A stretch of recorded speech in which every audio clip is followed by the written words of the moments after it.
see the order paper is also. No. Well, the lack of quorum at the House at the commencement of House business necessitates the quorum bell, of course, to allow the members to be able to get into the chambers. And once the quorum is achieved, then the House will, well, the Sergeant at Arms has indicated that the quorum has been achieved.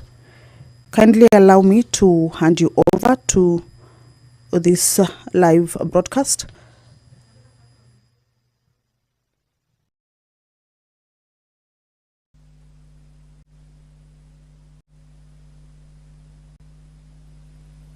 Honorable members, we now have quorum.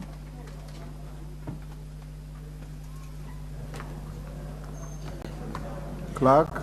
Order number 1, administration of oath. Order number 2, communication from the chair. Order number 3, messages.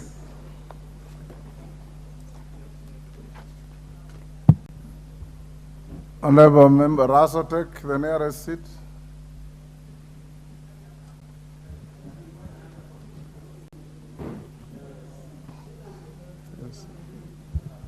Honorable members, I've got 2 messages. The first message is on the 2023 State of the Nation Address to Parliament by His Excellency the President of the Republic of Kenya. Honorable members, Standing Order 42.1 relating to messages from the President provides that the Speaker shall read to the House any message from the President delivered to the Speaker for communication to the House. In this regard, I wish to inform the House that I have received a message from His Excellency the President dated 26 September 2023 conveying that he intends to deliver the 2023 State of the Nation Address to Parliament pursuant to Article 132.1 of the Constitution on Thursday, 9th November 2023.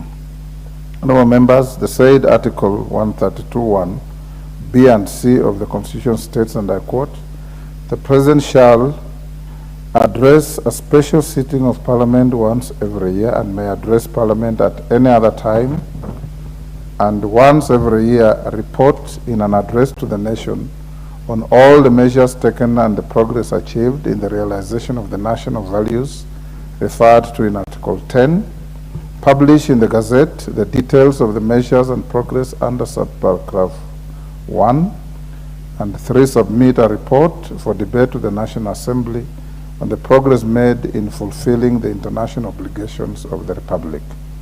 Honorable members, pursuant to the above provisions of the Constitution and Standing Order 22.2 of the National Assembly Standing Orders, I wish to notify all members that a joint sitting of Parliament will take place on Thursday, 9th November 2023 at 2:30 p.m. in the National Assembly Main Chamber, Parliament Buildings. I'm aware that the offices of the clerks of the Houses of Parliament have since commenced preparations for the day. I now direct the clerk to ensure the notification of the joint sitting is published in the Kenya Gazette for the information of members and the general public, and that invitations be sent out in good time. Thank you. Members at the bar, take your seats. Take the nearest seat. The nearest seat.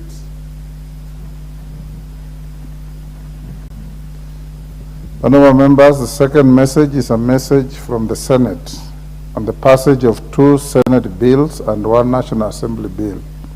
Honorable members, pursuant to Standing Order 41.1 of the National Assembly Standing Orders, I wish to report to the House that on Wednesday, 25th October 2023, I received 3 messages from the Senate regarding the passage of the following bills. The Learners with Disabilities Bill, Senate Bill number 4 of 2023, the Equalization Fund Administration Bill, Senate Bill number 14 of 2023, and the County Government's Additional Allocations Bill, National Assembly Bill number 23 of 2023. Honorable members, the first message relates to the passage of the Learners with Disabilities Bill, Senate Bill number 4 of 2023, published by the Kenya Gazette Supplement number 77 of 24th May 2023. The said bill seeks to provide for the education of learners with disabilities and the conduct of educational institutions for learners with disabilities. The message conveys that on Tuesday, 12th October, Learners with Disabilities Bill, Senate Bills number 4 of 2023 with amendments. Honorable members, the second message relates to the passage of the Equalization Fund Administration Bill, Senate Bills number 14 of 2023, which was published by Kenya Gazette Supplement number 44 of 12th April 2023. The bill seeks to provide for the administration structures for the management of the Equalization Fund and to establish an advisory board. The message conveys that on Tuesday, 12th October 2023, the Senate considered and passed the Equalization Fund Administration Bill, Senate Bills number 14 of 2023 with amendments. The third message, honorable members, relates to the passage of the County Government's Additional Allocations Bill, National Assembly Bill number 23 of 2023. The bill was published by Kenya Gazette Supplement number 77 of 24th May 2023. The bill seeks to provide for the additional allocation to county governments for the 2023-24 financial year and the responsibilities of national government and county governments pursuant to such allocation. The message conveys that on Tuesday, 12th October 2023, the Senate considered and passed the County Government's Additional Allocations Bill, National Assembly Bill number 23 of 2023 with amendments.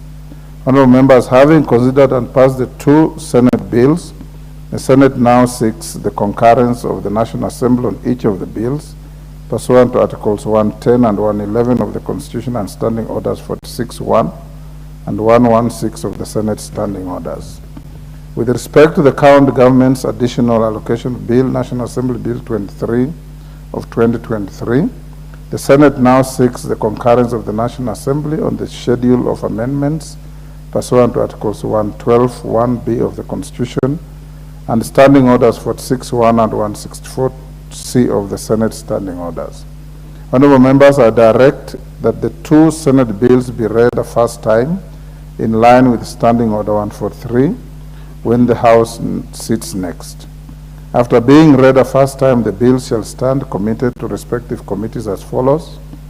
The Learners with Disabilities Bill, Senate Bill number 4 of 2023 to the Departmental Committee on Education, and the Equalization Fund Administration Bill, Senate Bill number 14 of 2023 to the Departmental Committee on Finance and National Planning. Honorable members, you will recall that on Tuesday, 27 June 2023, this House passed the County Government's Additional Allocations Bill, National Assembly Bill number 23 of 2023, following which I referred it to the Senate for consideration.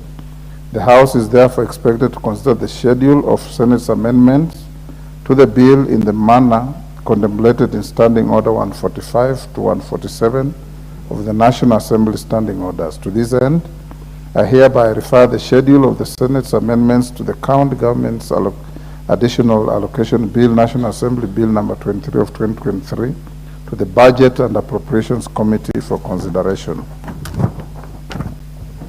Honorable members, in conclusion, the three committees are expected to table their reports on the bills to guide the House on the next steps to be taken on the bills. The House is accordingly guided. Thank you. Next. Order number 4, petitions. Honorable members, take the nearest seat. I have a petition to convey.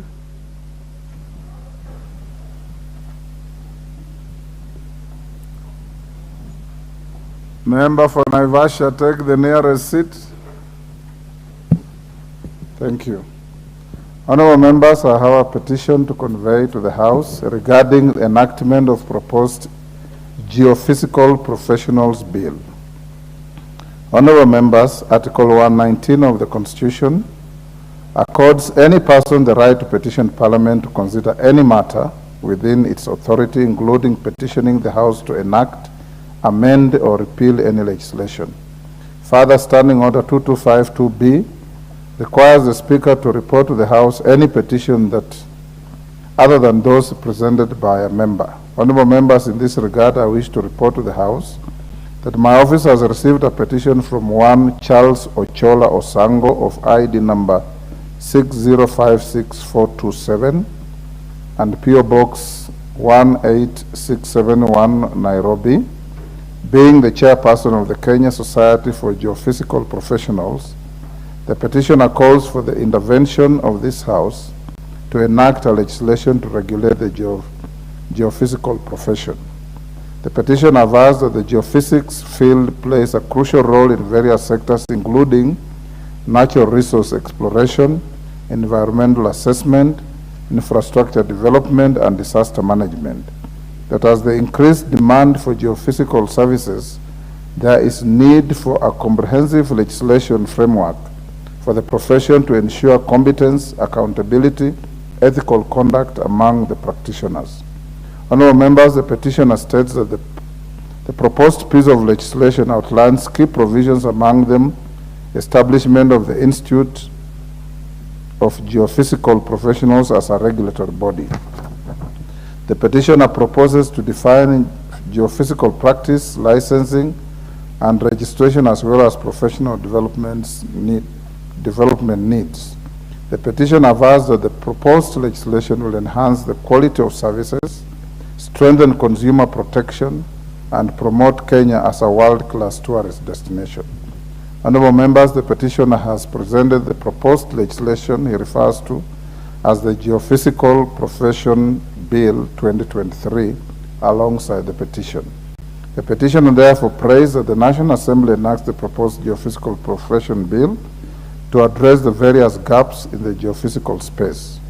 Honourable members, having established that the matter raised in the petition is well within the authority of this House, and further that the matters raised in this petition are not pending before any court of law, constitutional or legal body, I hereby commit the petition to the Public Petitions Committee for consideration pursuant to Standing Order 208A. The committee is required to consider the petition and report its findings to the House and to the petitioner in accordance with Standing Order 2272. Thank you.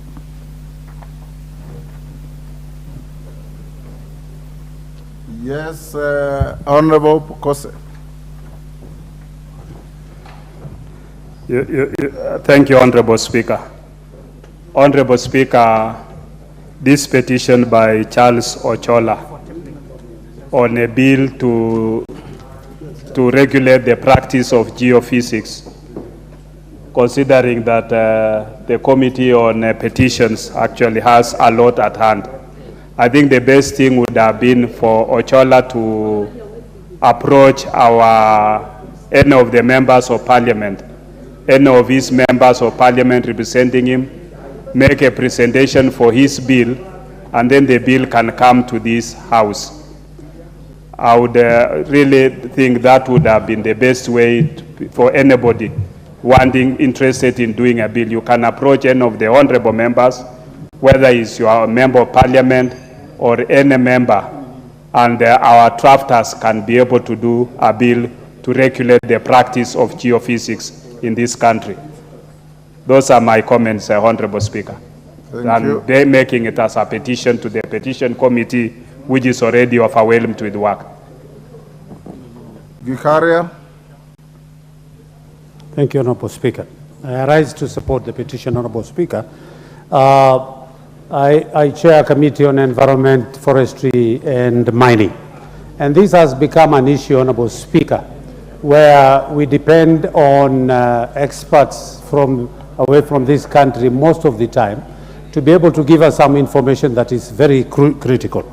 Honorable Pukose will also agree with me. When we were with him in the Energy Committee in the last Parliament, we had the same problem at Turkana on the exploration of the oil. Honorable Speaker, we depended on some people who gave us some, but they were just here and we didn't have people who could be able to give us the quality information of what we needed.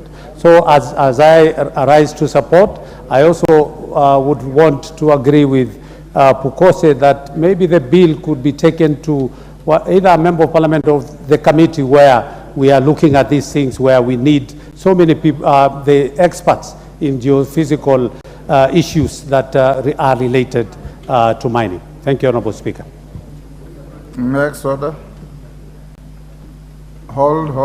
Didoraso will be the last on that. Thank you very much, Honorable Speaker. Honorable Speaker, I beg to support that petition by a Kenyan citizen.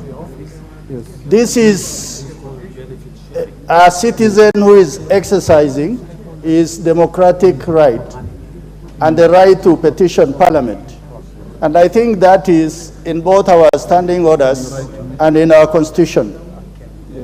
It is also the easiest and the best way for Kenyans to appear before Parliament without necessarily not coming here physically.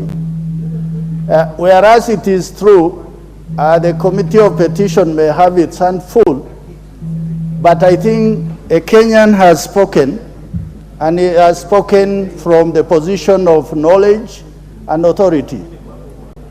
When we make laws or craft laws in this House, we want as many Kenyans as possible to suggest to us what are those laws that we have not been able to touch, or areas of profession that there are gaps that individuals feel that the House must express itself about it. So for that reason, whereas you could be having your hands full, I think the ball is squarely in the court of this House to discuss something about it. Thank you, Honorable Speaker. Robert Mui. Yeah, thank you, Mr. Speaker. I also rise to support this petition. And Mr. Speaker, it is true that almost all professions in this country, the pharmacists and architects, quantity surveyors, are all attempt to have their professions having an act of Parliament that guides how they operate, because I think that's a professional way to do it. But Mr. Speaker, I am also of the opinion, similar to some of my colleagues, that for us to have a bill of Parliament, then there's two ways, Mr. Speaker. One of them is through a private member, and Mr. Speaker, the other one is through the committees. And the third one, I think, is through the leader of the majority or the minority. So, Mr. Speaker, I'm a bit concerned that this petition, which requires, and I think this is a unique case, which requires a bill to be enacted by this House, and this person has already proposed a bill, brings it as in the form of a petition, so it ends up at the Committee of Petitions that is supposed to be dealing with live matters happening out there, like demolitions and such things. That's what this committee should really be dealing with. So, Mr. Speaker, I tend to feel that this would have been best handled by the relevant committee that deals with this geophysical profession, which I think is a committee to do with the environment and mining and natural resources, Mr. Speaker. So I don't know, this may be, Mr. Speaker, we may need to look at it a little further to make the right decision, because I don't know whether the chair of the petition committee will come and front this bill in the floor of the House and be the owner of this bill, because eventually it has to have an owner within the House, Mr. Speaker. Thank you, Mr. Speaker. Honorable Mbui, the petitioner is a private citizen and a lay person. What he has attached to his petition is what he thinks is a bill. It is not necessarily a bill. It's his idea of a bill. And it has come to the House. It will go to the Public Petitions Committee, which in its findings can direct or advise that the majority leader takes up the matter to bring the bill, that the chairman of the Committee of Environment takes up the matter, or any other individual in this House. So let's not be too harsh on members of the public who do not have the expertise you have in legislation. The petition is committed to the Committee on Public Petitions. It's closed. Yes, Ruku. I wanted to close that there. Thank you, Mr. Speaker. I offer myself to take up the challenge and assist this member of the public by developing this bill, Mr. Speaker, and bringing it to the floor of the House after going through all the or through the committee's stage, I'm going to write to you, with your permission, a letter so that we can start the process immediately, Mr. Speaker. Thank you. Honorable Ruku, there's a legal maxim that equity does not assist volunteers. You can go to the Public Petitions Committee and offer to take up the challenge. The matter ends there. I'll commit the petition to the Committee on Public Petitions to act within the statutory time of 60 days and bring back the report. Next. Order number 5, papers. Majority Leader. Okay. Thank you very much, Honorable Speaker. Honorable Speaker, I beg to lay the following papers on the table of the House today, Thursday, 26th October 2023. 1. Supplementary Estimate 1. I want to repeat that. Supplementary Estimate 1 for the financial year 2023-2024 from the National Planning and Economics, National Treasury and Economic Planning, and the following accompanying documents. A. Financial year 2023-2024 Supplementary Estimates Number 1, Program-Based Budget. B. Financial year 2023-2024 Supplementary Estimates Number 1, Recurrent Estimates Volume 1 and 2. C. Financial year 2023-2024 Supplementary Estimates Number 1, Development Estimates Volume 1, 2, and 3. And Memorandum on Financial Year 2023-24 Supplementary Estimates Number 1. 2. Reports of the Auditor General and Financial Statements in respect of the following institutions for the years ended 30th June 2021 and 30th June 2022 and the certificates therein. Kinyua S.A. Girls High School, Masi Boys High School, Machakos Girls High School. 3. Reports of the Auditor General and Financial Statements on Kenya Seed Company Limited and its subsidiaries for the year ended 30th June 2022 and certificates therein. 4. Reports of the Auditor General and Financial Statements in respect of the following projects for the year ended 30th June 2023 and the certificates therein. A. East Africa Public Health Laboratory Networking Project Credit World Bank Kenya 4732 Kenya Medical Supplies Authority. Resilient Sustainable Systems for Health Kenya TNT 2067 Subreceipt Ministry of Health. Technical Support Program Financing Agreements Number KEFED 2009-021-421, Number KEFED 023-733, and Number KEFED 037-941, National Treasury.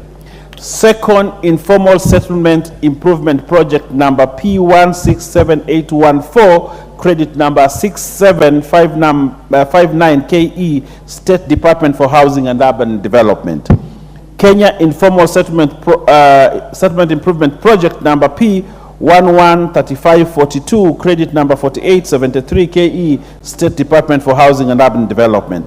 Kenya Italy Debt for Development Program, State Department for Vocational and Technical Training. And G, Coordination of Population Policy Implementation Project, UNFPA, Kenya 09 POP, National Council for Population and Development. Honorable Speaker, I beg to lay. Thank you, Majority Leader. Vice Chairperson, Select Committee on Implementation, Rose Museo. Thank you.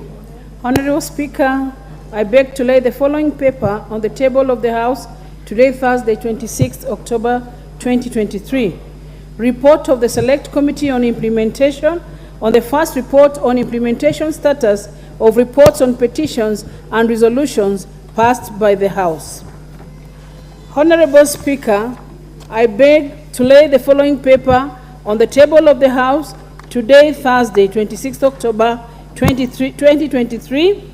Report on the Select Committee on Implementation on the second report on implementation status of reports on petitions and resolutions passed by the House. Thank you, Honorable Museo. Chairperson, Select Committee, on member services and facilities. Honorable Karani. Thank you, Mr. Speaker. Honorable Speaker, I beg to read the following paper on the table of the House. Today, Thursday, 26 October 2023, report of the Select Committee on Member Services and Facilities on an inquiry into quality of services rendered to the members of the National Assembly by various directorates. I thank you. Thank you. Leader of the delegation, Honorable Joseph Kahangara, on our Westminster. Yep. Go ahead, Honorable Kahangara. Thank you, Mr. Speaker.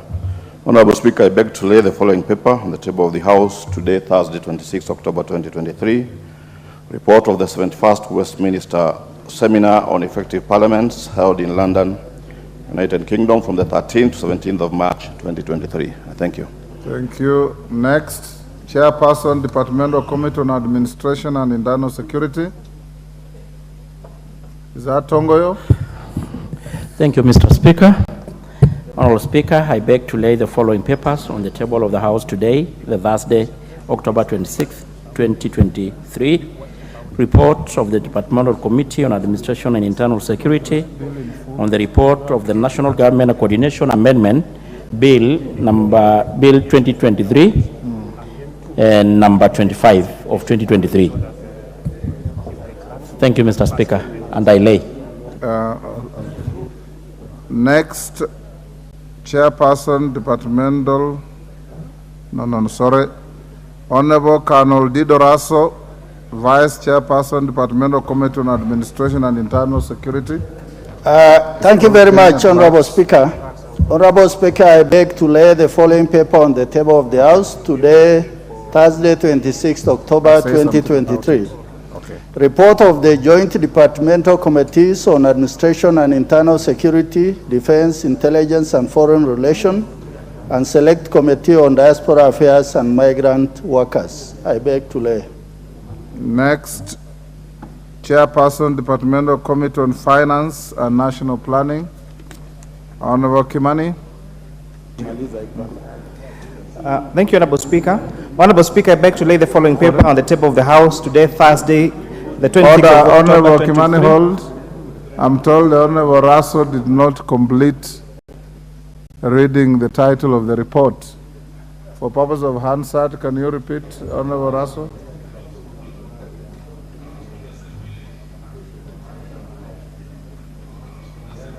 Start afresh.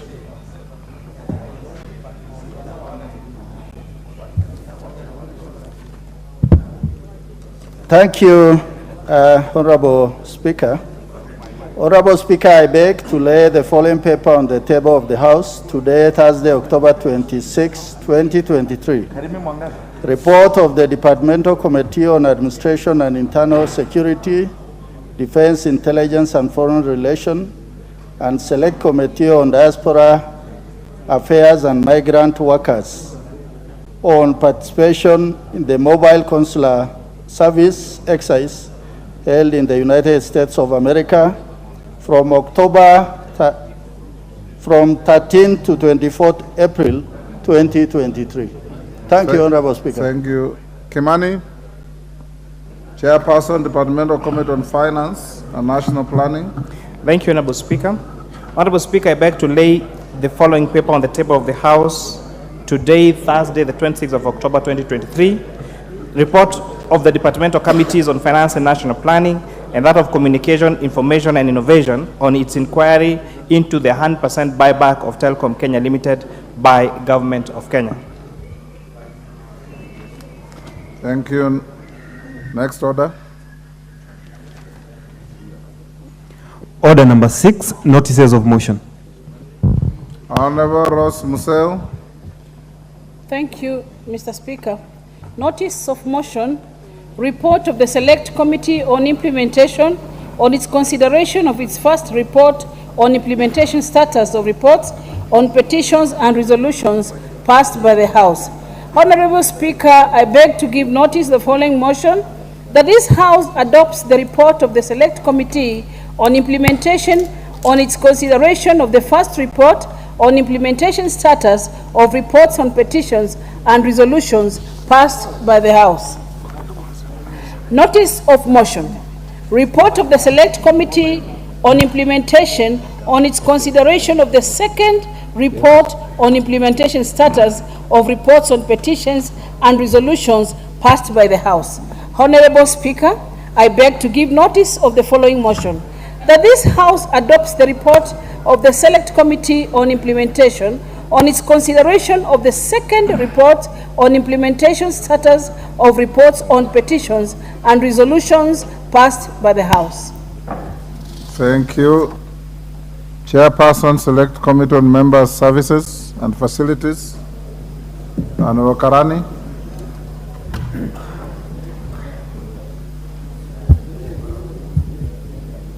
Thank you, Mr. Speaker. I wish to give the notice of motion. I beg to give notice of the following motion. Then read as it is.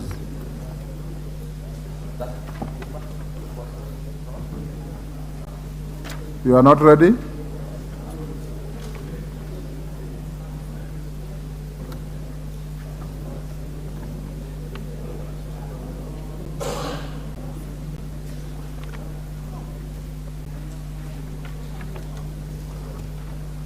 Sorry, Mr. Speaker. Go ahead, go ahead. Honorable Speaker, I beg to give notice of the following motion: that this House adopts the report of the Select Committee on Member Services and Facilities on its inquiry into quality of services rendered to the members of the National Assembly by various directorates, raised on the table of the House on Thursday, the 26th October 2023. I thank you, Mr. Speaker. Thank you. Next, Vice Chairperson, Departmental Committee on Administration and Internal Security, Dido Raso. Give the mic to Honorable Raso. There you are. Thank you very much, Honorable Speaker. Participation in the mobile consular service exercise held in the United States of America from 13th to 24th April 2023. Honorable Speaker, I beg to give notice of the following motion: that this House adopts the report of the joint delegation from the National Assembly Committees on Administration and Internal Security, Defense, Intelligence and Foreign Relations, and Select Committee on Diaspora Affairs and Migrant Workers on their participation in the mobile consular service exercise held in the United States of America from 13 to 24th April 2023. Thank you, Honorable Speaker. Thank you. Clerk, can you switch off the mic of Honorable Museu? It has a problem. Next, Honorable Korea Kimani, Chairperson, Departmental Committee on Finance and National Planning. Honorable Speaker, I beg to give notice of the following motion: that this House adopts the report of the Joint Departmental Committees on Finance and National Planning, and that was Communication, Information, Innovation, on its inquiry into the 100% buyback of Telcom Kenya Limited by Government of Kenya. Thank you, Honorable Kimani. Next order. Order number 7, questions and statements. Member for Changamwe, Honorable Omar Mwinyi. Thank you, Mr. Speaker, for giving me this opportunity. Honorable Speaker, pursuant to the provisions of Standing Order 44, Section 2C, I rise to request for a statement from the Chairperson of the Departmental Committee on Labor regarding unfair treatment of employees of Ashon Apparel, EPZ, and Mombasa Apparel, EPZ Limited in Mombasa County. Honorable Speaker, Article 41 of the Constitution entitles every person to the right to fair labor practices, which include fair remuneration, reasonable working conditions, formation, joining or participating in the activities of a trade union, and going on strike. The rights are also expounded in the Employment Act 2007, which expressly provides that the rights apply to both permanent and pensionable and contract employees. Honorable Speaker, in what appears to be blatant negation of Article 41 of the Constitution and the provisions of the Employment Act, Ashton Apparel EPZ Limited and Mombasa Apparel EPZ Limited, both owned by the same owner, by one owner I mean, has been in the limelight in the recent past for incidences of unfair treatment of over 4,000 employees. The injustices include denial of leave days and sick-offs, sexual advances and harassment in exchange for preferential treatment or otherwise, unexplained deductions of dues, unlawful contract terms, prohibition of joining trade unions, and unlawful termination of employment or dismissal. Honorable Speaker, it is against this background that I seek a statement from the chairperson of the Departmental Committee on Labor on the matter. In the statement, Mr. Speaker, the chairperson should, 1, provide a report on the extent of compliance by Ashton Apparel EPZ Limited and Mombasa Apparel EPZ Limited with the provisions of Article 41 of the Constitution and the Employment Act regarding the company's treatment of employees.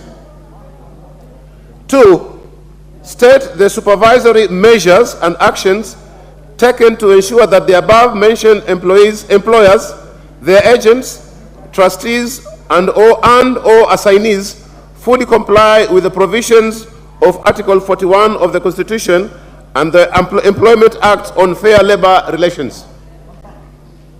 Number 3, explain the reasons why the named companies have been unlawfully compelling employees to take up 1-month contracts contrary to Section 9(1) that stipulates contract service to be a period or a number of working days which amount in the aggregate to the equivalent of 3 months or more.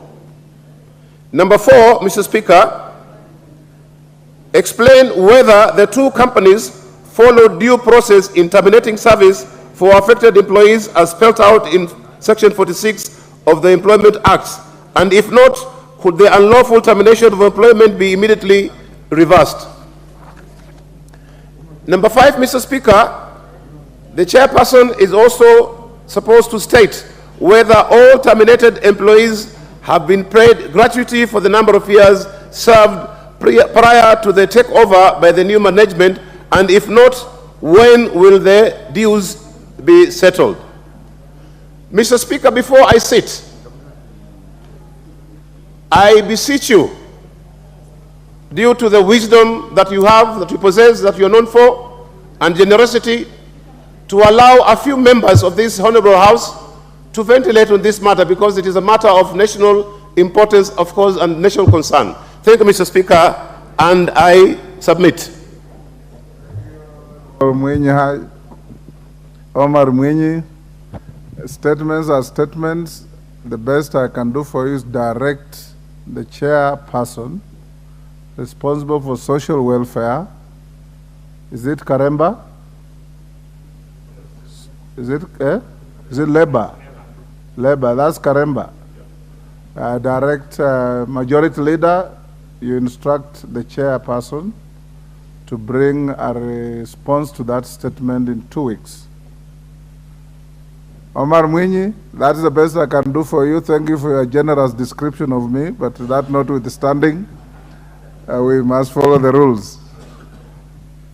Maybe, Mr. Chairman, Mr. Speaker, those are your qualities, and I'm proud to give you those credentials because you deserve. Otherwise, thank you, Mr. Speaker, and I oblige. Thank you, thank you. Next, David Kiplagat. Member for Soy. Thank you, Mr. Speaker.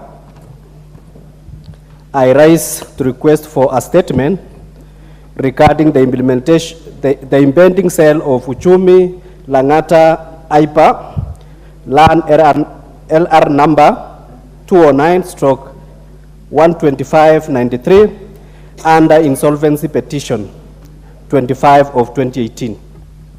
Honorable Speaker, pursuant to Standing Order 44-2C, I rise to request for a statement from the Chairperson, Department Committee on Finance and National Planning regarding the impending sale of Uchumi Langata IPA, LR number 209/12593 under insolvency petition 25 of 2018 by the UBA Bank. Honorable Speaker, Uchumi Supermarket Limited is a public limited liability company in Kenya that was placed under receivership in 2006 after 30 years of operation in the country. The company closed down its operation due to financial woes, and from 2020, it has been operating under the company voluntary arrangement, that is the CVA. The arrangement allowed restructuring of its debts so as to be paid over a period of 6 to 10 years. Honorable Speaker, whereas the agreed CVA was to be financed with proceeds of the sale of Kasarani Mall property, Uchumi has been unable to sell the said property due to disputes. The company has revised the CVA approved with creditors on 31st August 2023 to allow settlement of the creditors' debts in 2 lump sum payments with proceeds from the sale of 2 separate parcels of the Kasarani Mall properties, namely LR 5875/2 and LR 23393. Honorable Speaker, following the company's inability to implement the revised CVA, Bank filed insolvency petition 25 of 2018 seeking leave to sell the Langata property, LR number 209/12593, charged under its name, in order to recover its principal loan amounting to Kenya shillings 165,502,101, including the interest. In 2017, the National Treasury loaned Uchumi Kenya shillings 1.2 billion and charged it on the same property, that is the Langata land.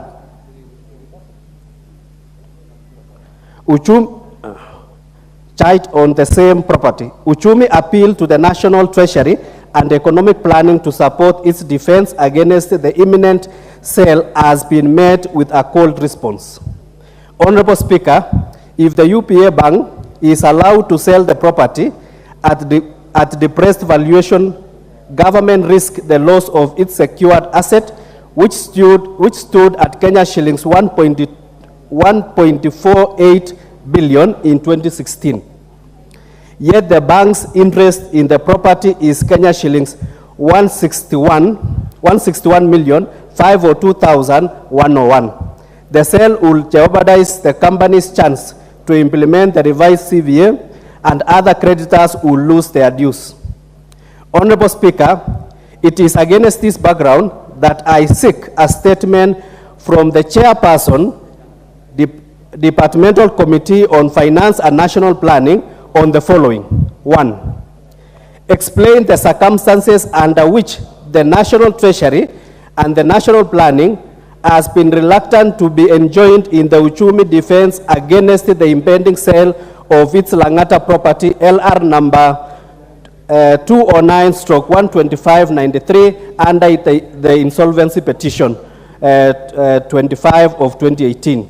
Yet the ministry is the custodian of the government's stake in the Uchumi, its assets and property.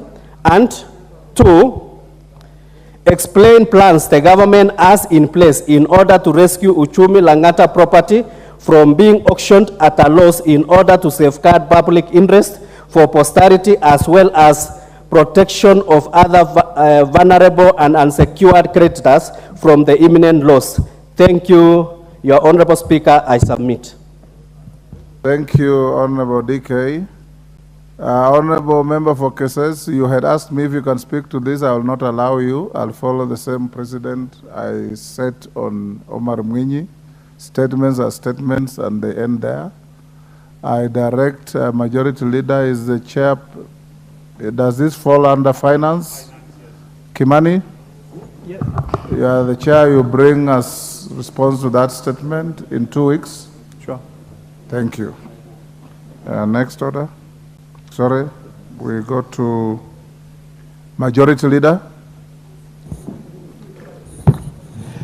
Thank you, Honorable Speaker. Honorable Speaker, I beg to give the statement, our Thursday statement, on behalf of the House Business Committee, which met on Tuesday, 24th October 2023, to prioritize the business for consideration during the week. Honorable Speaker, from the onset, allow me to commend the leadership of the House, including chairpersons of committees and all members for the dedication and diligence exhibited so far during this part of the session. Honorable Speaker, the participation of members and committees has seen the consideration and conclusion of a number of key items of business in the House. Members will note that in accordance with the calendar of the House, for the second regular session, the House will adjourn for the short recess commencing tomorrow, Friday, 27th October 2023.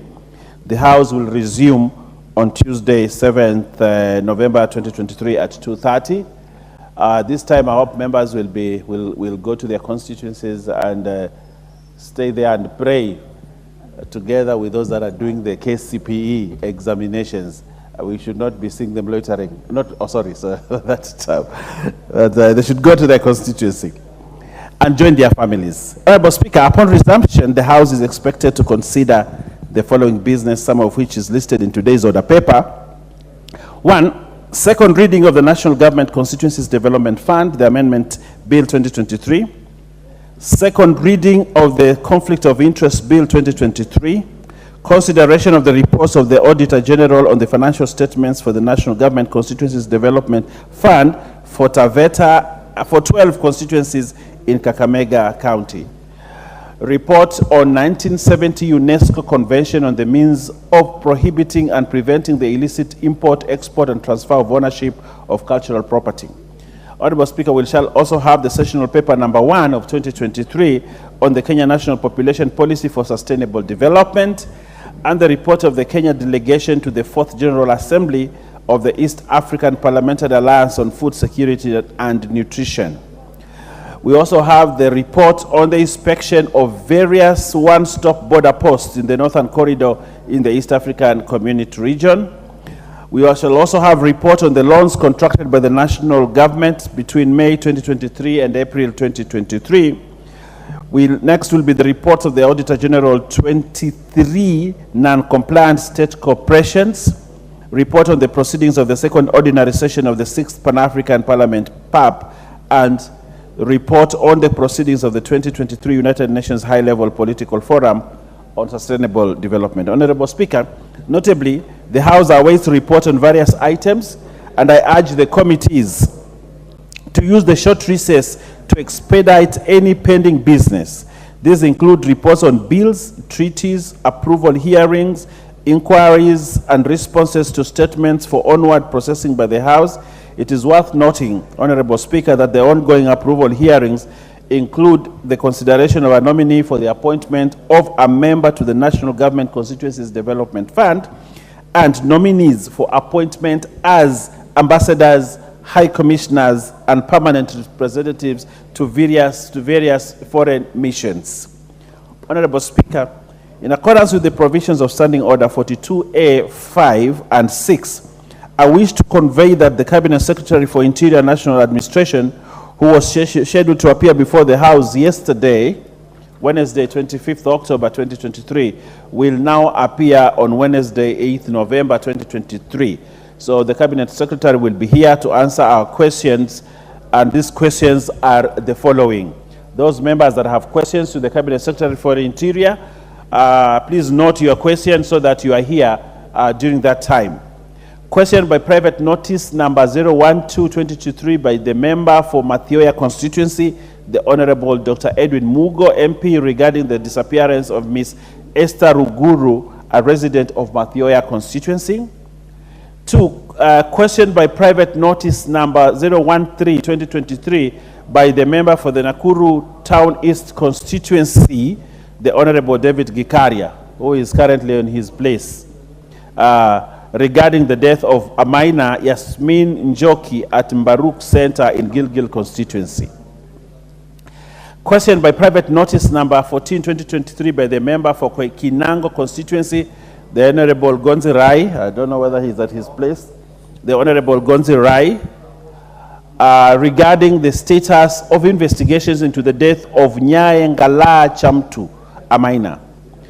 Question by private notice number 015-2023 by the member for Nyakach constituency, the Honorable Aduma Owor, MP, regarding the insecurity situation in Sondu within Nyakach constituency.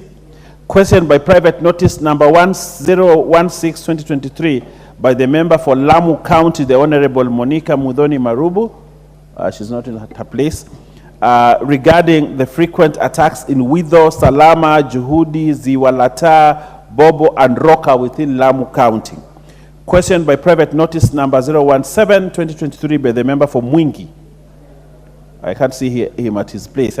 Mwingi Central, the Honorable Gideon Mulyungi, MP, regarding the apprehension of suspected armed bandits terrorizing the residents of Okasi and Waita area within Mwingi West constituency. Question number 143-2023 by the member for Kandui constituency, the Honorable John Makali, MP, regarding the accessibility of registration services within Bungoma County. Question number 197-2023 by the member for Mombasa County, the Honorable Zamzam.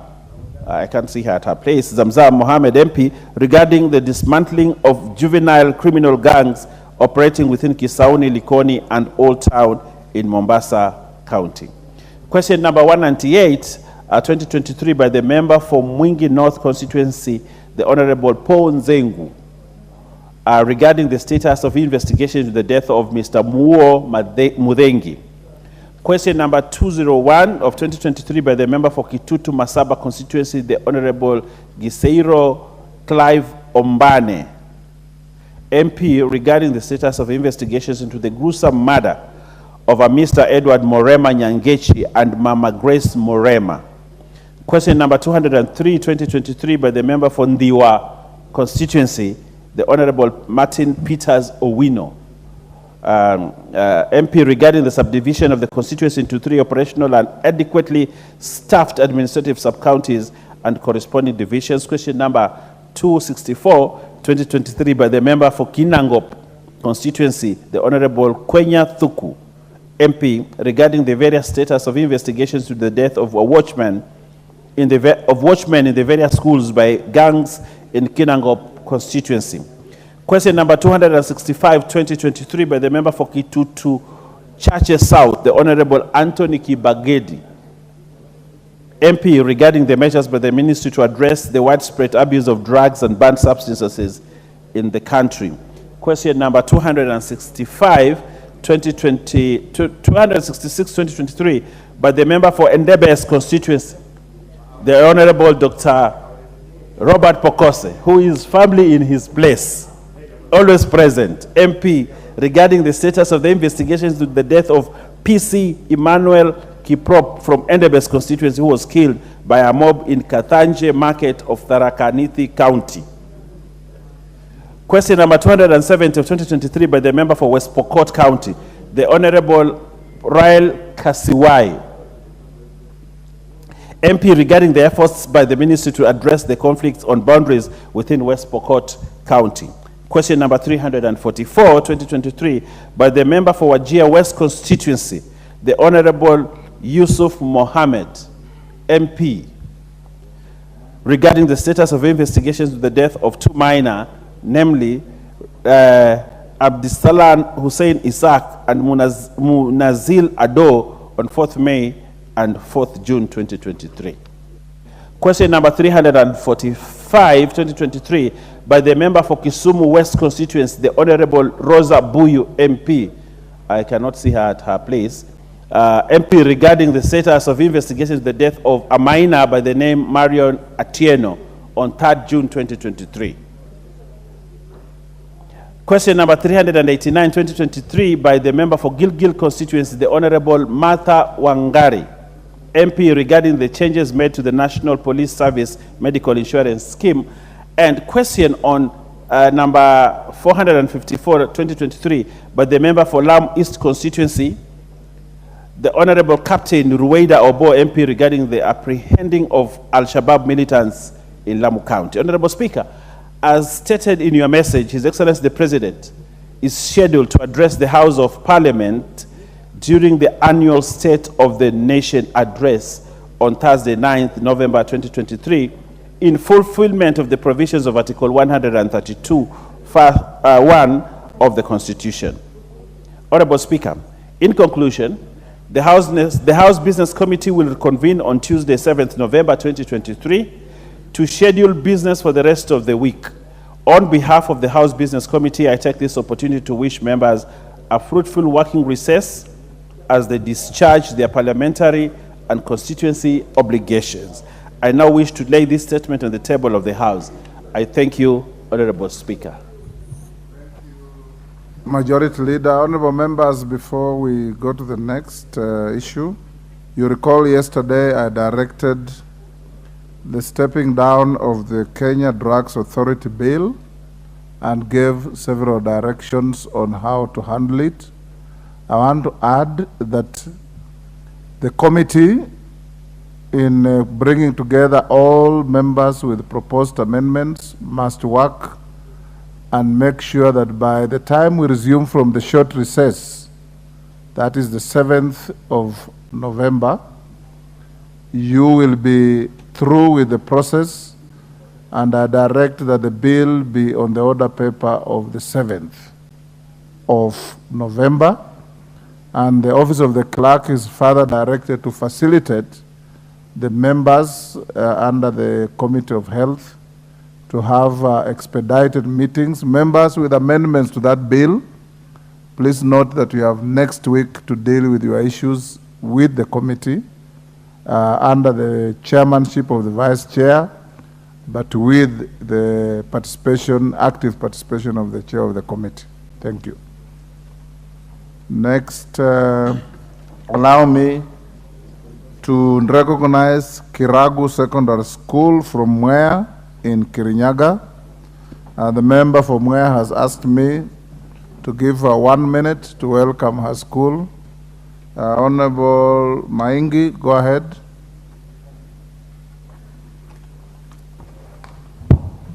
Thank you, Mr. Speaker, for allowing me this chance to welcome Kandongu Secondary School from Mwea to this house. I want to encourage the students to aspire to return to this honorable house someday when they are members of parliament. Allow me, Mr. Speaker, to also take this chance to wish all the candidates of Mwea constituency success in their examinations, and indeed all the candidates of this country. Thank you, Mr. Speaker.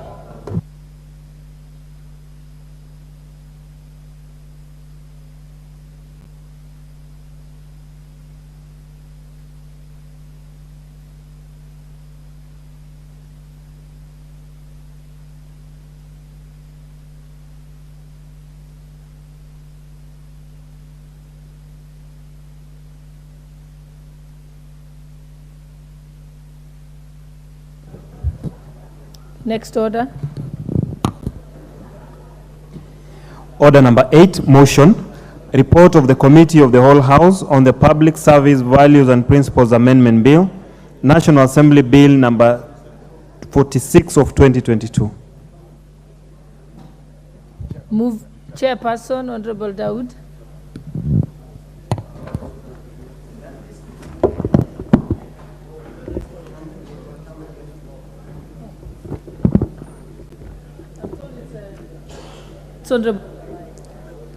Thank you, Honorable Speaker. Honorable Speaker, I beg to report that the Committee of the Whole House has considered the Public Service Values and Principles Amendment Bill, National Assembly Bill number 46 of 2022 and approved the same with amendments. Mover. Honorable Speaker, I beg to move that the House do agree with the committee in the said report.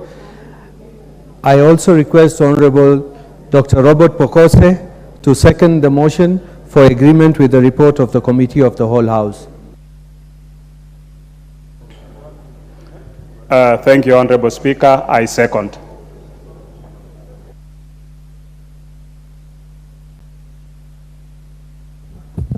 Honorable members, I now propose the question that this House do agree with the report of the Committee of the Whole on its consideration of the public. Is it the public service? Yes. Yes, okay. Honorable members, I propose the question, which is that the House do agree with the committee in the said report. Honorable members, I now put the question, which is that the House do agree with the committee in the said report. Will as many as of that opinion say aye? Aye. Will as many as of the contrary opinion say nay? The ayes have it. Mover. Honorable Speaker, I beg to move that the Public Service Values and Principles Amendment Bill, National Assembly Bill number 46 of 2022, be now read a third time, and I also request Honorable Dr. Pokose to second. Thank you, Honorable Speaker. I stand to second the Public Service Amendment Bill of 2022. And I want to thank the members for supporting this bill that is now come to this stage. Madam Speaker, I also want to wish members enjoyable short recess and want to wish my constituents of Endebess who are sitting for the exams success in both their KCB, KCSE, and the other KSS. So thank you, Madam Speaker. I second. Honorable members, I now propose the question, which is that the Public Service Values and Principles Amendment Bill, National Assembly Bill number 46 of 2022, be now read a third time. It's the mood of the House that I should put the question. Honorable members, I have confirmed that the House is properly constituted for the purpose of making this decision. I therefore put the question, which is that the Public Service Values and Principles Amendment Bill, National Assembly Bill number 46 of 2022, be now read a third time. Will as many as of that opinion say aye? Aye. Will as many as of the contrary opinion say nay? The ayes have it. Next order. A bill for an act of Parliament to amend the Public Service Values and Principles Act and to provide for connected purposes. Order number 9, motion, report of the Committee of the Whole House on the National Construction Authority Amendment Bill, National Assembly Bill number 59 of 2022. Chairperson. Thank you, Honorable Speaker. Honorable Speaker, I beg to report that the Committee of the Whole House has considered the National Construction Amendment. I take that again, Honorable Speaker. I beg to report that the Committee of the Whole House has considered the National Construction Authority Amendment Bill, National Assembly Bill number 59 of 2022, and its approval thereof without amendments. Thank you, Honorable Speaker. Mover. Thank you, Honorable Speaker. I beg to move that the House do agree with the committee in the said report. I also request Honorable Wachira Karani to second the motion for agreement with the report of the Committee of the Whole House.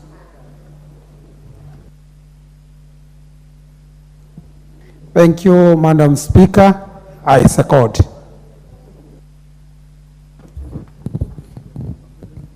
Honorable members, I propose the question that the House do agree with the committee in the said report.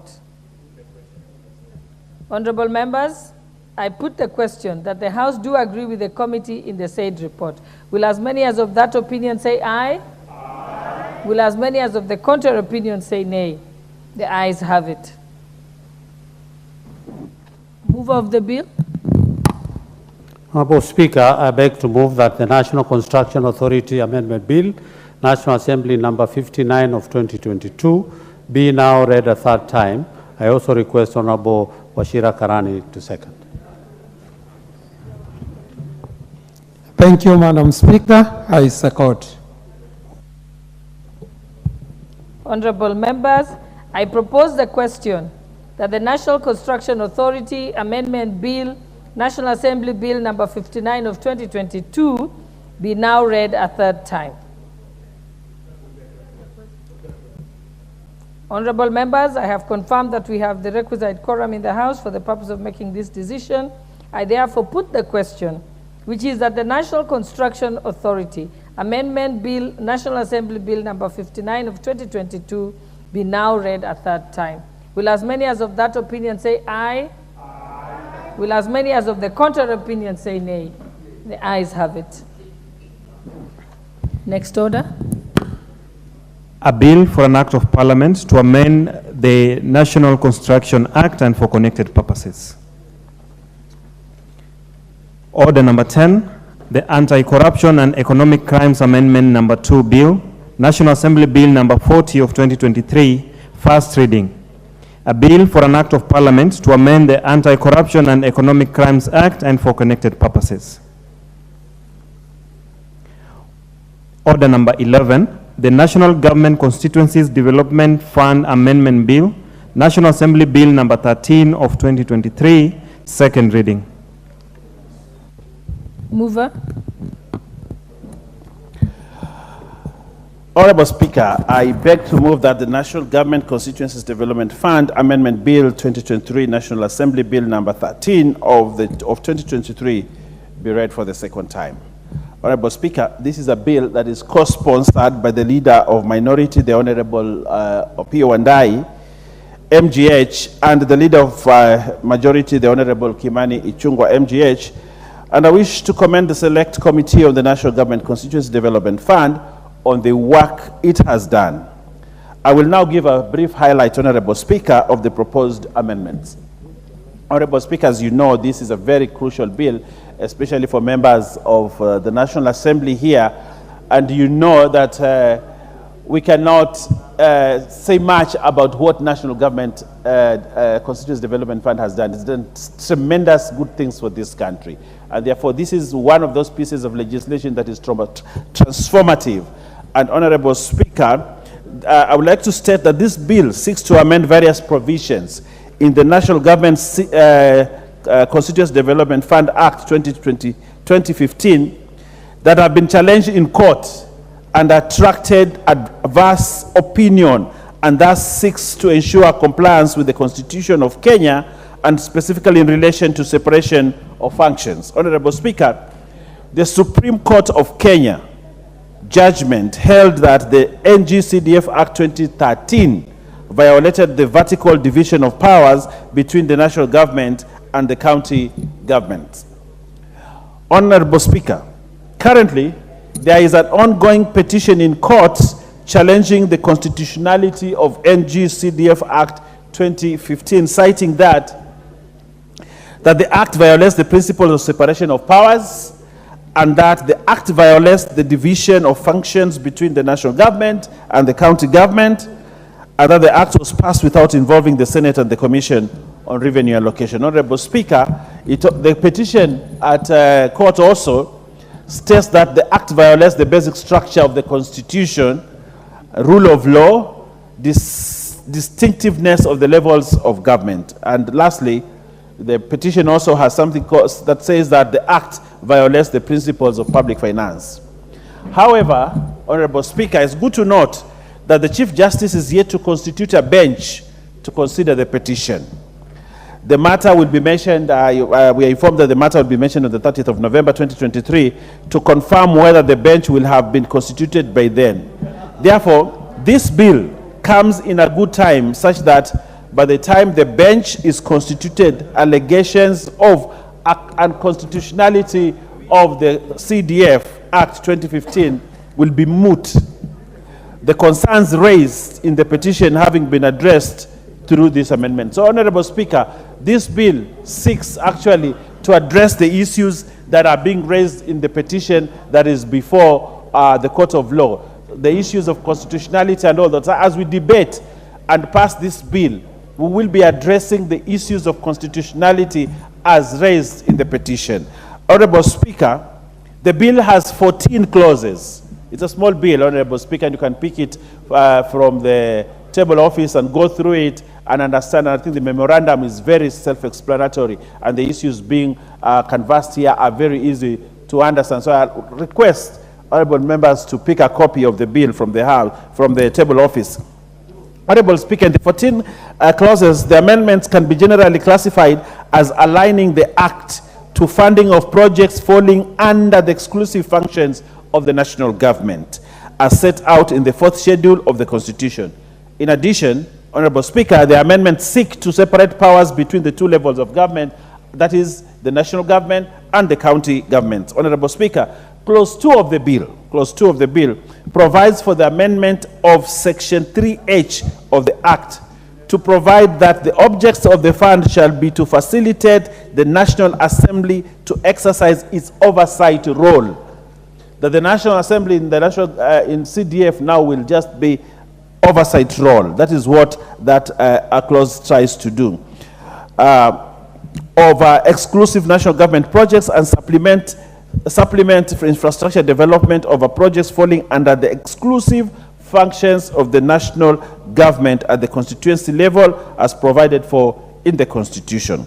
This ensures that the fund shall only fund projects falling under the exclusive functions of the national government at the constituency level as set out in the 4th schedule of the Constitution. This is just to neaten up this area, to just emphasize that national government's Constituency Development Fund will only fund those functions that are in the purview of the national government as provided for in Schedule 4 of the Constitution. Honorable Speaker, Clause 3 provides for the deletion of Section 4(3) to cater for situations where collected government revenue is lower than the preceding year and which may necessitate lower allocation to the fund than the previous financial year. Honorable Speaker, in the 4th clause, the bill provides for the amendment of Section 15 of the Act to empower the Public Service Commission to make recommendations to the Cabinet Secretary on the persons to be appointed as members of the National Government Constituency Development Fund Board. Usually, in the past, the Public Service Commission has not been involved in identifying and ensuring that we have a placement of board members. But in this, when we do the amendment of Section 15, then the Public Service Commission will have a say on who is appointed to the board. Honorable Speaker, Clause 5 of the bill provides for the repealing of Section 19 and substituting it with elaborate provisions that incorporate the public service recruitment process of board members as envisioned under Article 234 of the Constitution, that appointment of members of the board should be competitive. So we are allowing this amendment to provide for the issues as provided in the Constitution, that we don't just pick people, but there is competitive and follows the values and principles of public service. And therefore, this article, this Section 19, does that, Honorable Speaker. Honorable Speaker, Clause 6 of the bill provides for the repeal and replacement of Section 24 of the Act to provide that a project under the Act shall only be in respect of works and services falling within the exclusive functions of the national government under the Constitution. It seeks to remove funding of community-based projects that benefit widespread cross-section inhabitants of a particular area. Honorable Speaker, Clause 7 of the bill provides for the deletion of Section 25(8) and 10 of the Act, which empowers the NGCDF to fund sports activities and environmental activities.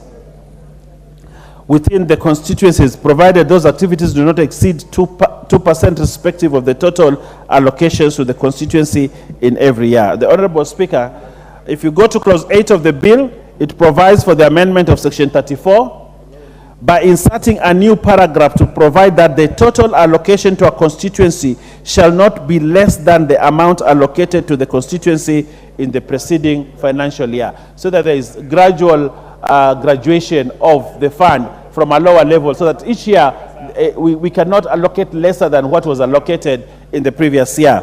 Honorable Speaker. Honorable Speaker, clause 9 of the bill provides for the amendment of section 43(2) by increasing the number of male and female members nominated to the constituency committee from 2 to 3. Clause 9B of the bill provides for the amendment of section 43(6) by providing that the first meeting of the constituency committee shall be convened within 120 days of the holding of a general election. So that 120 days after holding of a general election, then this new CDF committee is constituted and put in place. That is what that clause will do. Now, clause 9C of the bill provides for the amendment of section 43(8) by increasing the term of office of a member of the constituency committee from 2 years to 3 years renewable. You know, after 2 years, we usually come back to this house and say we would like to reconstitute our committees, and that this house approves. But now we want to increase that from 2 years to 3 years, so that the contract of the people that you're working with, at least they can work for 3 years, and you'll be able to gauge the output of the committee that you have. Honorable Speaker, clause 2 of the bill seeks to repeal section 52 of the Act, which provides that allocation to the fund are supplementary. Clause 11 of the bill seeks to repeal section 53 of the Act, which establishes the Constituency Oversight Committee, which comprises the member of the National Assembly and 4 other persons appointed by the Member of Parliament in consultation with the stakeholders. Clause 12 of the bill seeks to repeal section 53A of the Act, which provides for the facilitation of the Constituency Oversight Committee, which is consequential to the repeal of section 52 of the Act. These amendments seek to align with the principle of public finance management, which calls for the prudent use of public resources through avoiding double allocation of funds in accordance with Article 201 of the Constitution. This will prevent imprudent use of the public resources created by unnecessary parallel and duplicative offices, bodies, and structures. Honorable Speaker, if you're running CDF, you know that there's a committee where the chairperson of that committee is the Member of Parliament, the Oversight Committee. Now, in this new arrangement, it seeks to repeal that section so that there is no duplicative role. As a Member of Parliament, it is your duty to oversight that committee, that CDF, and you do not have to sit in a committee where you are remunerated or given funding to do your job, for which you already do as a Member of Parliament. That is the essence of that amendment. But that's what it means. If the Oversight Committee that is there now is repealed, you will offer oversight as a Member of Parliament for the CDF as it's supposed to be in your armpit as a Member of Parliament, whose other role is oversight, oversighting government projects. Honorable Speaker, clause 13 of the bill provides for deletion of section 54(2) of the Act, which provides that normal government development and allocation shall continue alongside projects funded under the Act. Honorable Speaker, clause 14 of the bill provides for the consequential amendment to section 14 of the National Government Coordination Act, number 1 of 2013, to ensure that constituencies are recognized as national government service delivery units. In the present, NGCDF office or setup is seen as separate from the national government offices. But now, in this, NGCDF will now be part of the government service delivery unit, such that if the county commissioner calls for a meeting or the sub-county commissioner calls for a meeting of government officers, then the fund managers and officers of NGCDF are welcome, because now that entity is part of the national government delivery services. It is not separate. It is part of national government, and therefore ensures that you are part of the coordination that is done at the county level or in the national government services. Honorable Speaker, as I conclude, I note that amendments to the bill as proposed by the committee, which include but are not limited to ensuring that additional funding of educational bursaries, funding of climate change mitigation measures, and funding of recurrent activities, utilities for the constituency, the digital hubs. So there are several amendments in there, especially on which other areas need to be funded that are contained in the amendments that the committee is looking at. Honorable Speaker, I therefore beg to move this very important bill, which will ensure that the importance of national government CDF continues without issues, especially these many issues that make people go to court. Honorable Speaker, by passing this bill, we are telling the busybodies that always want to take CDF to court, that they want to remove CDF from the history of this country, that this bill will cure that, such that we will not have now other people who are saying CDF is unconstitutional. This is a death nail on the people that always want to subvert the activities of NG-CDF. Honorable Speaker, I beg to move and request that the Honorable Robert Mbui, the eminent deputy leader of the minority party, seconds. Thank you very much, Honorable Speaker. Proceed, Honorable Mbui. Thank you, Madam Speaker, and thank you, the acting leader, because the leader of majority was not here when this motion was being moved. A motion that is, sponsored by both the majority leader and the minority leader. So, Madam Speaker, I stand to second on behalf of the minority leader this very, very important bill. Madam Speaker, it's important to first look at the history of CDF, because it has been, it has changed quite a number of times. And this is a fund that was started in 2003. And Madam Speaker, the real intention behind CDF was just to ensure that there is equitable distribution of development resources across the country, so that every far-flung corners of the country and those that are near the center would get some fair amount of money so that they could be able to develop their regions. Madam Speaker, in 2013, the CDF Act was repealed and replaced by the CDF Act of 2013. Madam Speaker, again, in 2015, the CDF Act again was repealed and then replaced by the NG-CDF Act of 2015. And the reason behind these changes, Madam Speaker, is that, one, there has been major changes in the landscape of the country, in terms of developmental needs, in terms of understanding how the program works, and how the fund could be improved so that it could be able to serve citizens even better. Madam Speaker, also, we've faced a challenge by people that have constantly gone to court to challenge this fund. And Madam Speaker, again, there's also been the new constitution of 2010. Currently, I would call it an old constitution because it's like 13 years old.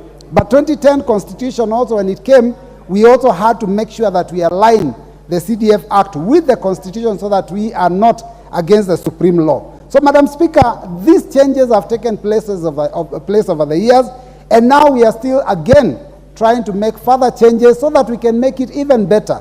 Madam Speaker, it is important to note that changes are not necessarily bad, and every time you must also adapt to the circumstances and the situations where you are. Madam Speaker, historically, the fund of CDF has been one of the most successful funds this country has ever had. In fact, it has been a game changer.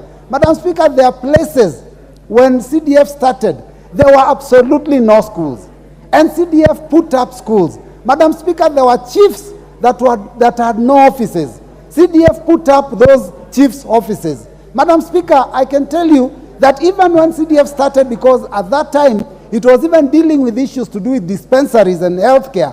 Madam Speaker, there are so many dispensaries that were put up under CDF that if they were not put up then, even the county governments today would probably never have reached that level. So, Madam Speaker, this is a game changer. And Madam Speaker, the most interesting thing to note is that CDF does not have a lot of money. Financially, every year is just about 100 million per constituency. But if you look at what CDF has done in all our constituencies within the counties, you will be shocked. You can hardly compare what has been done by CDF, compared between CDF and the counties. It is incredible. I do not know what magic that CDF committees do, because, Madam Speaker, we as members of parliament are not part of CDF. In fact, one of the reasons that people keep going to court is because they believe that members of parliament are the ones that control CDF. Madam Speaker, members of parliament are far removed from CDF. And Madam Speaker, you will notice this, that one of those things that we have changed so that we make sure that members of parliament are not involved is to ensure that we remove the oversight committee, which was chaired by a member of parliament, which was part of what was going to oversee what was happening in CDF. Madam Speaker, that makes sure that members of parliament are no longer directly involved. But you know, Madam Speaker, one of the responsibilities of MPs is to oversight. So even without that committee, members can go and look at what is being done and make sure that there is prudent use of those resources in their regions before they can actually do that work at the national level. So, Madam Speaker, this bill seeks to amend various provisions of the NGCDF Act of 2015, which has been challenged in court, and to ensure that we align it with the Constitution. And, Madam Speaker, also to ensure that there is no conflict at all between the national government projects and the county government projects. So, one of the proposals is to ensure that this fund is for the exclusive use in national government projects, as spelled out in Schedule 4 of the Constitution of Kenya 2010. That is to make sure that whatever this fund can be used to do does not in any way conflict with what the governors and the county governments are doing, so that there's no duplication. You don't put money in a project and the county is also doing the same project. That has made sure that there is complete separation, so that that problem, which has ended up many times in court, is averted. Madam Speaker, there is also other amendments that have been very critical and important. One of which, Madam Speaker, is to deal with the current situation of climate change. Madam Speaker, we were allocating money for environment. And you know that when you call it environment, it's just basically very limited. So, Madam Speaker, we are now looking at it from this perspective, that the world is changing, the climate is changing. What we called short rains long time ago, and the predictability of the short rains, the long rains, is no longer what it was. Those days we knew that when schools are closing at a certain time, there will be rains. Nowadays, you cannot even prepare. Madam Speaker, we were assuming there would be an El Nino. In fact, the Met Department have been having a problem. They say there will be El Nino, tomorrow they withdraw and say, no, it looks like there's a change. So, Madam Speaker, there is a real issue that we need to deal with, which is the issue of climate change. And so this fund will be able to help the national government in dealing with that matter. Madam Speaker, as currently constituted, the NGCDF Act of 2015 does not allow any use of, that fund cannot be used for any recurrent expenditure. But Madam Speaker, in support of the national government program of making sure that we send ICT hubs in all the regions in the country, and to ensure that there is connectivity, Madam Speaker, one of the requirements for these ICT hubs to work is electricity. And Madam Speaker, you cannot give a project of that nature and leave it hanging, because it has been done in the past. We tried the ICT hubs, and those of us who constructed them and equipped them, they failed simply because there was no way that the recurrent cost of running them could have been met, because there was no money being generated. So now the fund is allowing the use of at least part of that administrative money to be able to deal with the electricity cost that is incurred by those ICT hubs across the country, so that we can ensure that our people are connected and they are able to use this system for their own benefit. Madam Speaker, there is an introduction of an amendment to Section 34 that adds the following new paragraph, that an amount that we are making sure that an amount that ensures that the total allocation to a constituency is not less than the amount allocated to the constituency in the preceding year. Madam Speaker, this has been brought about by the fact that this fund has always been pegged on a percentage. But Madam Speaker, there is possibility that the government revenues could fall. And Madam Speaker, it would be very painful if they were to fall and projects that were already funded and that were requiring to go to phase 2 are unable to be implemented. So Madam Speaker, that is why we have ensured that the monies that are received under CDF, NGCDF of 2023 will not reduce below that amount. Because you all know the cost of inflation. We all know that even those people that work under that department have to be paid, and salaries cannot go down, they have to keep going up. So Madam Speaker, that has been proposed so that we can be able to ensure that the fund does not reduce but is maintained at a certain level and can only go up. Madam Speaker, finally, there is a recruitment of the board. And Madam Speaker, we are proposing, and the proposal is that there be competitive recruitment, because whenever the government is recruiting for any of the boards, and NGCDF board being one of them, it is important that the Public Service Commission be involved. So, Madam Speaker, what we are doing is to make sure that this recruitment for the board is competitive, and that those that qualify are actually vetted and presented by the Public Service Commission, so that basically the jobs are not by hand-picking of specific individuals, and so that everyone can know that this is really a fund that is for the purposes of ensuring that there is equity, there is fair distribution of resources, and every corner of this country can be able to develop and can be able to achieve their objectives. So, Madam Speaker, with those many remarks, I second the motion. Thank you.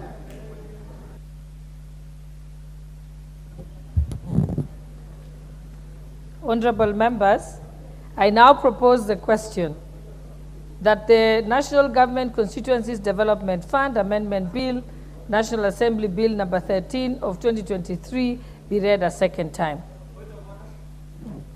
What's your point of order, Honorable Kimani? Honorable Speaker, pursuant to Standing Order number 97, I beg to move that the debate on this very important motion be reduced from 10 minutes to 5 minutes, so that we can allow as many members as possible to talk about this matter of national importance, like the National Constituency Development Fund. And I beg to ask Honorable Lynette Chepkoril to say. Thank you, Madam Speaker, for giving me this chance also to contribute or to support. Because of the demands of members that they want to contribute, I therefore support. I therefore second, sorry.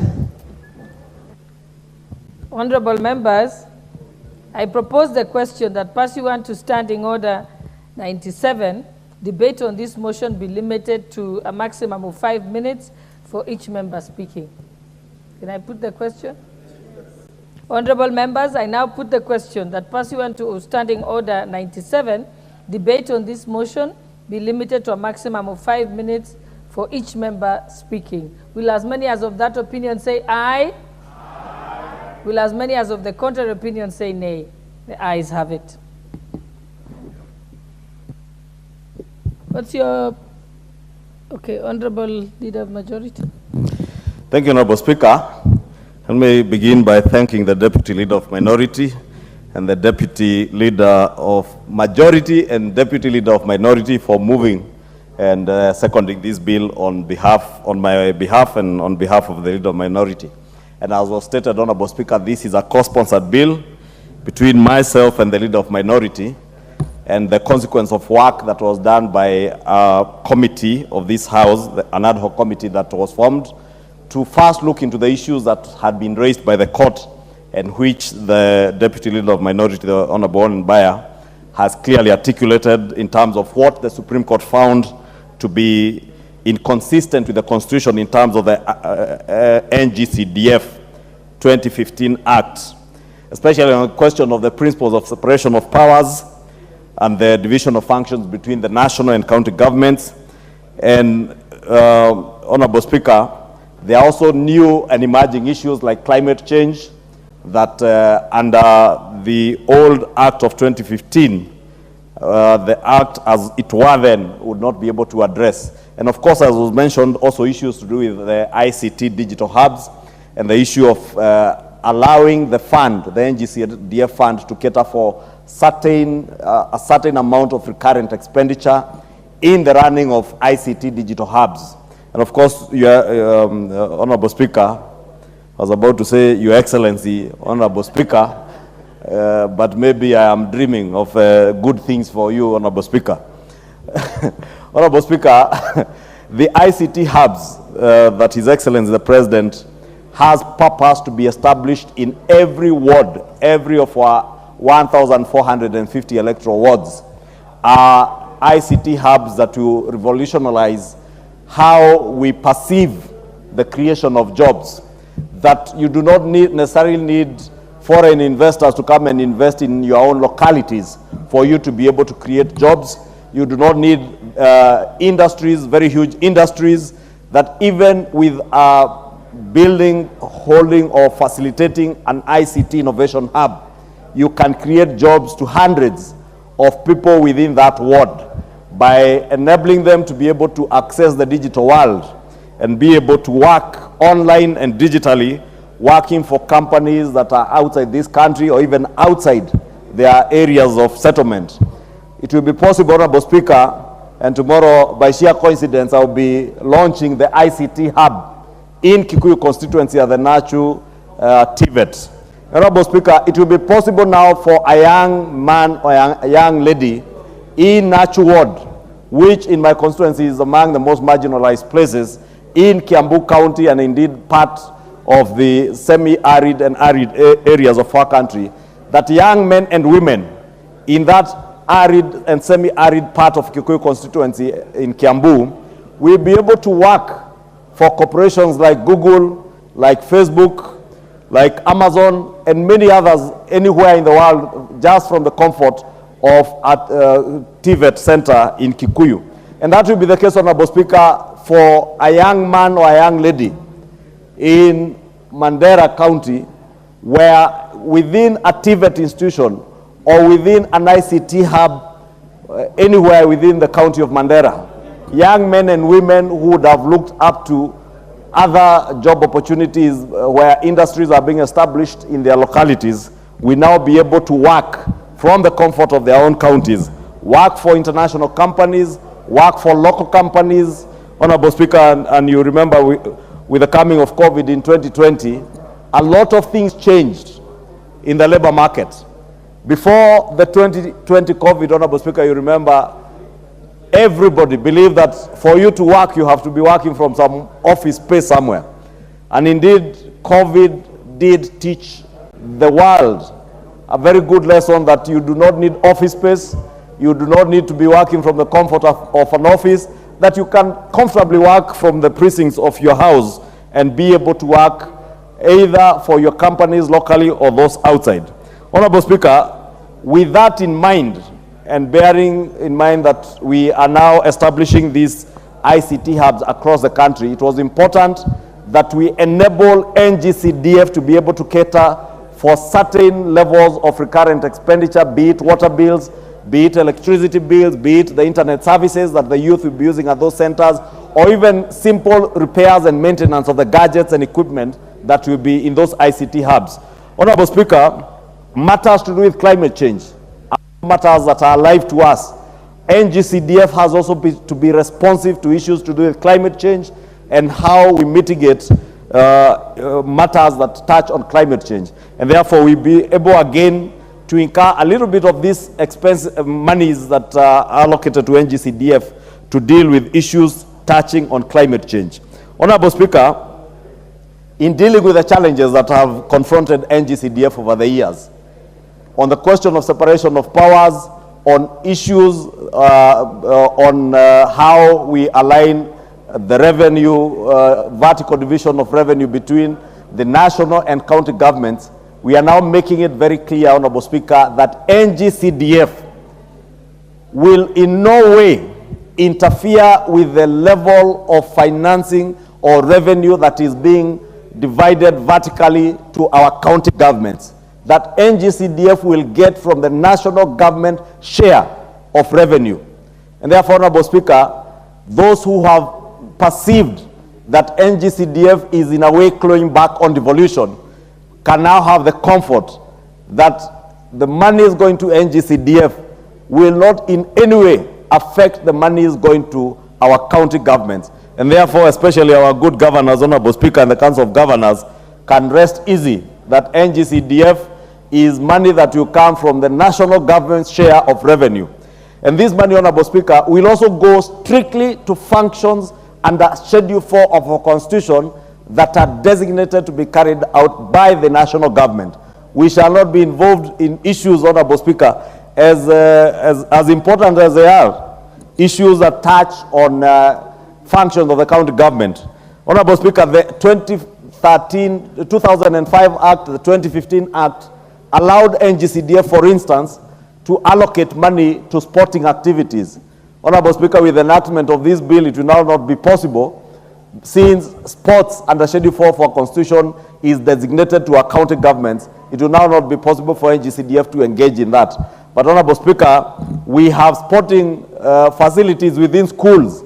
That does not mean a member cannot get his people during public participation to propose to have sporting facilities within an educational institution, because, Honorable Speaker, again, education is not just the academics and what they do in class, but education in today's world under CBC is all encompassing, including sporting facilities. But it will not be possible, for instance, now to be able to sponsor sporting tournaments in our communities, or even to work on sports facilities outside of educational institutions, Honorable Speaker. This, as I've said, is pursuant to aligning our NGCDF Act with the challenges that we have faced in the courts, last of all being the petition against the CDF Act of 2005. And as members are aware, there is already a petition that is already before the courts challenging the 2015 Act. And therefore, we are moving ahead of time to address some of the issues that are being raised by those who are against NGCDF. Honorable Speaker, in conclusion, allow me, Honorable Speaker, to speak to those who sponsor cases in court against NGCDF with the imagination that NGCDF is a fund that is managed, implemented, or that belongs to members of parliament.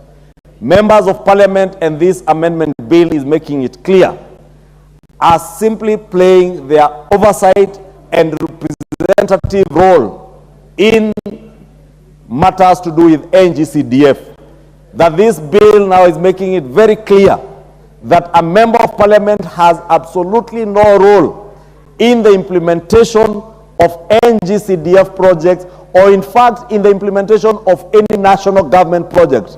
Our singular role in NGCDF and other national government projects is to offer meaningful oversight to ensure that there is value for money and projects are delivered in a timely and effective manner and for the benefit of the people that we represent, because our second role, constitutional role or mandate, is to ensure that we represent our people.